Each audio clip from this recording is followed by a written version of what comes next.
In this video tutorial, I'll show you a mixed series of basic techniques that I use to paint Scarball, or new Goblin Star Player. We start with some modeling resin, used at Magic Sculpt, and mix it together. Modeling resin is usually made from 1 part resin and 1 hardener, both of different colors that, once mixed, give you about 30 minutes to work with before it hardens. Mix the two components well until you get a uniform color, indicating that the resin is ready to be sculpted. With a lance-like tool, start sculpting a crater by pushing the resin from the inside out in a circular shape. Go to your garden and find a lot of small pebbles, or crush the larger stone with an hammer. Set them aside and with some hot glue create a bubble on a plastic surface. We used the cap of a spray can for this. While it's still hot, insert your pebble into it, immediately pulling it away but leaving a trail of hot glue. This will create the kinetic effect of effragment propagating outward from the ground explosion. Be careful not to make it too thick or too long, otherwise the pebble will be too heavy and unsupported by the hulled glue.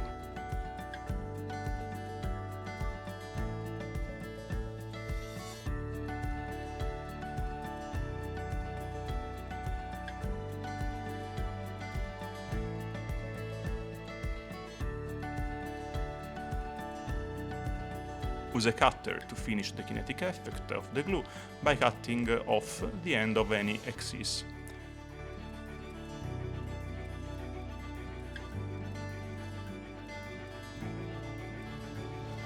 With a pair of tweezers, for a better control, press the glue onto the fresh resin, which, being a bit sticky, will help you position the pebbles.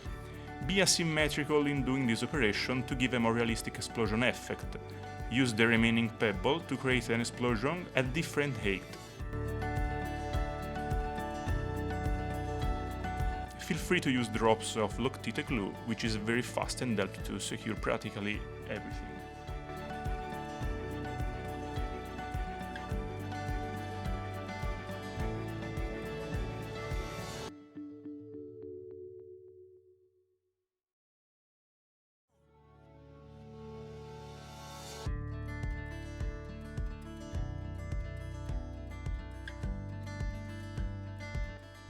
With some texturing pasta, we created the effect of soil.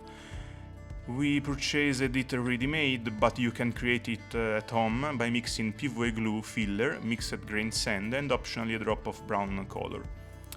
Detach the miniature from the base and start spreading the texture on all parts, resin, glue and pebbles.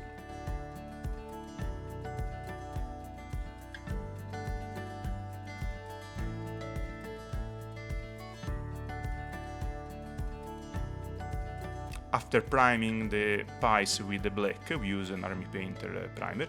Use an airbrush and some white paint to create a perpendicular coating in relation to the miniature to create an effect of light and shadow called zenithal priming. This will help add depth to the color during the use of the quick paint technique. For the quick paint technique, we use GV contrast and scale 75 instant colors.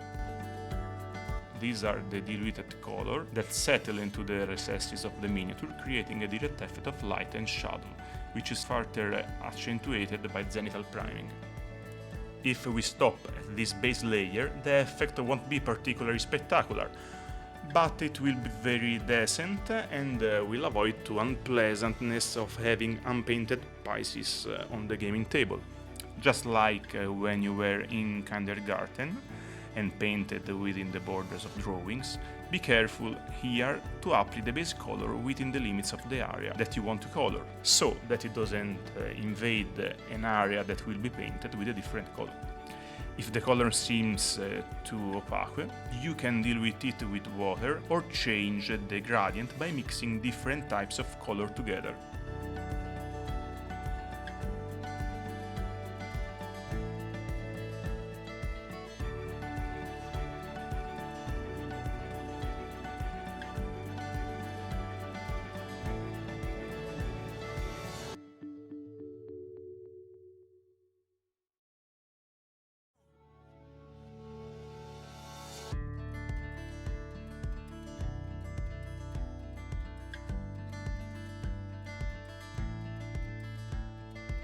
You can apply a darker color over a lighter one to cover it instantly, or a denser color to retake an area where it will subsequently use a different technique. Once you have applied the color, there is nothing stopping you from changing it to another at any time. Don't be afraid and don't hesitate to experiment with combination until you are satisfied.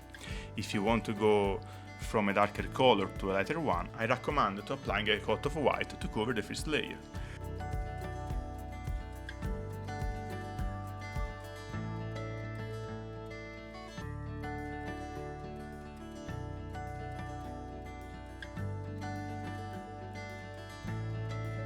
Once the spikes of Fangler's back are painted brown, we move on the goblin skins, using a diluted contrast which, as you can see, already create a pleasing effect of shadow and the lights. I want to specify that this model, as well as all the ones we have been releasing lately, are designed and sculpted to optimize quick painting techniques, giving both experienced painters a high detailed model to create a masterpiece with, and painters short on time a model that, with a few tricks, practically paints itself. The pile of shame is a plague for all of us, and we are trying to help you get through it at last with our products.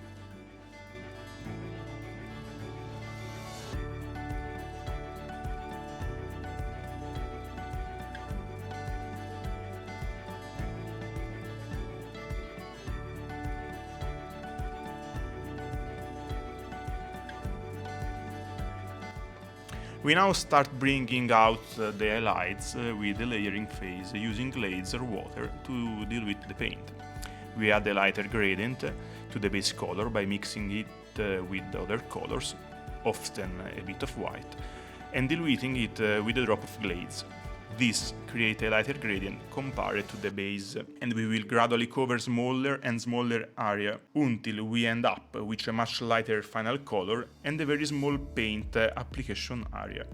The glaze or water will give the color a transparent effect that, once spread on the base, will cover in percentage to the dilution we have given it, and consequently we require more and more layers and passes. By controlling the area of application of these passes, we will obtain a very gradual color gradient and a very pleasing highlight effect. For those familiar with photo retouching software, like Photoshop for example, it's a bit like the opacity function of layers. White is one of the colors that I use the most to give the final highlights or to lighten the bases, but a painter who does a bit of color study can make highlights with spectacular effect and much more suitable than using only white. In this case, as you can see on the chain, I'm going with the diluted white to make the light strokes that all in all give quite the desired effect.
By combining red and pink with a drop of glaze, I start to give the highlights of angle, gradually covering smaller and smaller areas, as I explained earlier.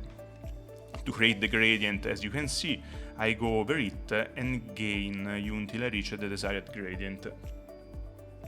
There is no limit to the number of different colors that I can use to shade an area, and if studied well, the effect will truly be surprising. Unfortunately, that will not be our case because I stayed in a safe area using colors classically combined with each other for a non-original but solid gradient.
and the soles of Fangolor's feet an ochre color redder than all red. Again, with the glaze technique, I execute a transition of those specific areas into a pleasant ochre.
I then realized that the brown tips of the back don't provide a sharp contrast and are lost to the eye, so I decided to go over them with a much darker color, almost black.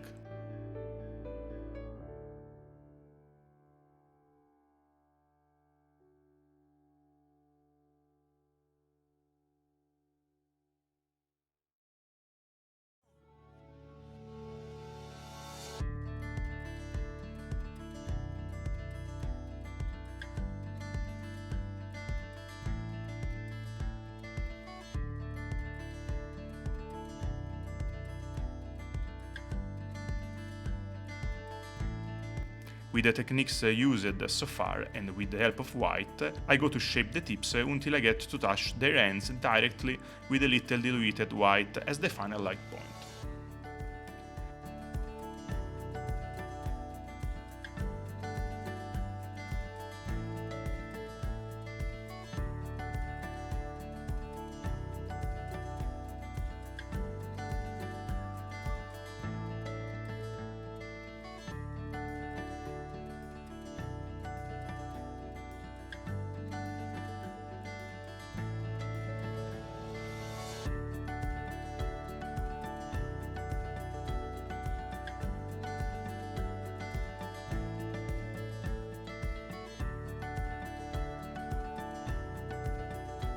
We do the same process for the teeth.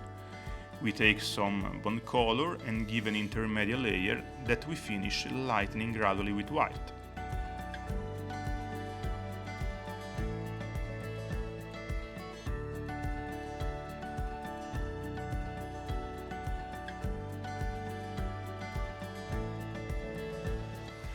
I noticed that the goblin's toenails were left green, so with brown I quickly pass over them and immediately lighten them exactly as I did with the teeth, the claws of the flangolor, etc.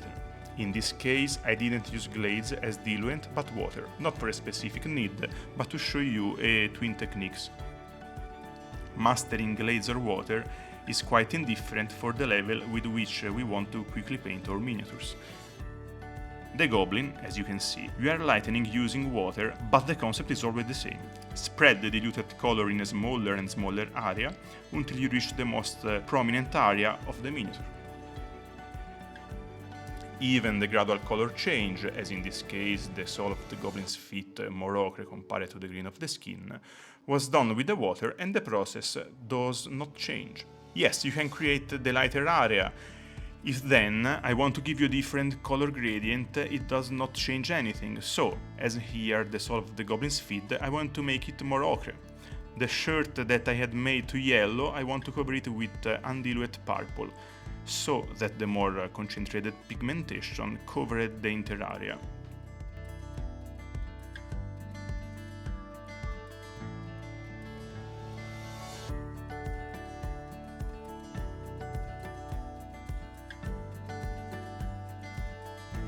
With null oil, which is a shade, I did a quick test on the shadow effect.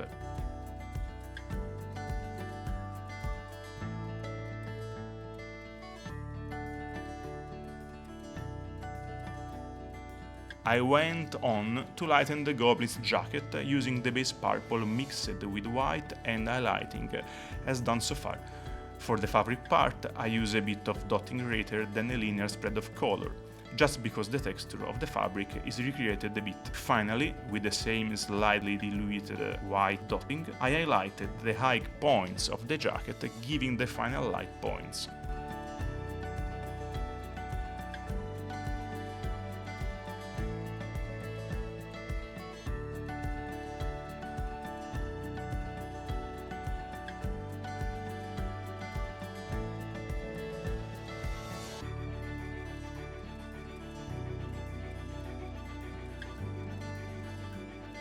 The colors of the bottom of jacket I want to shade towards red to give a bit of movement to the dress that would otherwise have been all purple and so flat. Everyone can get creative as they want with a minimum of color study, you could definitely get some amazing effect.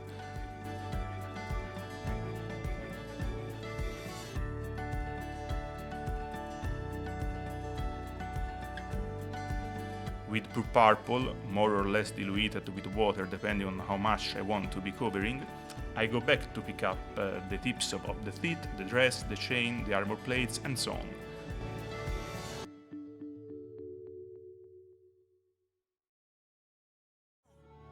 I only realize it now that the paint hadn't been painted at all, so coat of brownish tone color goes on.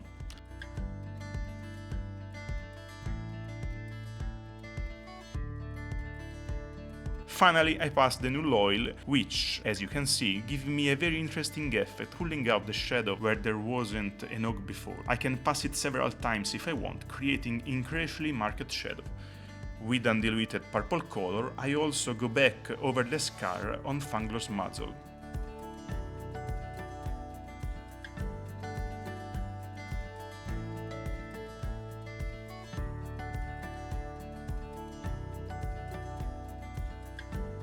Now we move on the use of oil wash. Oil works very differently from acrylics, they don't dilute it in water and they dry through oxidation, not drying, so it takes much longer.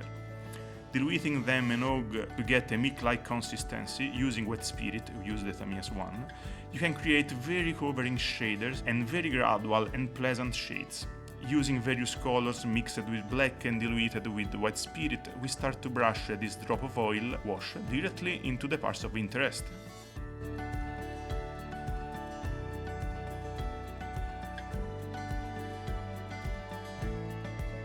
You will see that they will distribute in the recesses of the sculpture like any other diluted color. At that point, it's essential to wait for the wet spirits to evaporate completely. You will end up with the miniatures with strange dark spots, but this is where the magic happens. With the use of makeup sponge, a shadow or a cotton swab, gently rub over the miniatures and you will see that the excess of oil color will be taken away, leaving behind a really nice gradient. Also, because it will take some time before everything oxidates and is no longer removable, you can control the level of shadow by passing several times with a sponge to remove the oil. You can also use the brush to future blur the shadow in the recess. In very little time you will be able to understand how to best exploit this technique. The piece is practically finished. Let's glue it to the base that we have prepared separately. Give the final touch of light on the most prominent profile using always white, and here we have a miniature ready to go down to the pitch. We have shown various techniques. Those who want can stop at the spread of the diluted quick paint and go directly to the oil wash, thus painting whole themes in an instant at more than respectable level. We like the final result of our Star Player, and I'm sure that the techniques shown are replicable by everyone, especially with a little practice, without any kind of hindrance or problem. I hope you like this video, I say goodbye and see you next time.